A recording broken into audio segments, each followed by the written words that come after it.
কবিতা আবারও চলে আসলাম মাছের ঝোল। আজকে হলো পাবদা মাছের ঝোল করব। তো পাবদা মাছের ঝোল কার কার ভালো লাগে কমেন্ট লাইক করবেন। তো আমি পাবদা মাছগুলো ভালো ভালো একের পর করে বেছে নিব, কেটে নিব, নোংরা আবর্জনা বের করে নিব।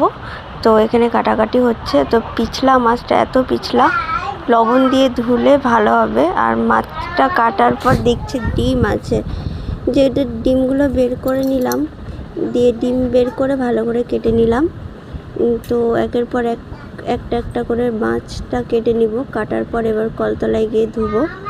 তো ধোয়ার কাটতে নিচ্ছি, পিছলাচ্ছে, বহুত পিছলাচ্ছে মাছটা। তো এবার কলতলায় গেলে ভালো করে ধুয়ে নিলাম লবণ দিয়ে।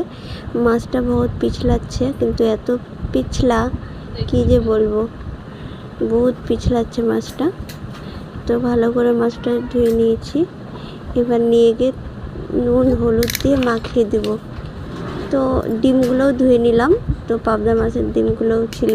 এরপর নুন হলুদ দিয়ে ভালো করে মাখিয়ে নেব। তো এর মধ্যে নুন হলুদ দেওয়া হয়ে গেছে, এবার ভালো করে মাখিয়ে নিই। তো তেল গরম করে ভালো করে এক একটার পর ছাড়িয়ে দেব মাছ। তো মাছ ভাজাটা করা ভিডিওটা হয়নি, কেন ভিডিওটা হচ্ছিল না। তার আগে আমি আলুটা কেটে নিয়েছি। এ দেখো, আলুটা কেটে নিয়ে ভালো করে ভেজে নিলাম। নুন হলুদ দিয়ে ভালো করে আলুটা ভেজে নিব লাল লাল করে। তো ভাজা হয়ে গেছে,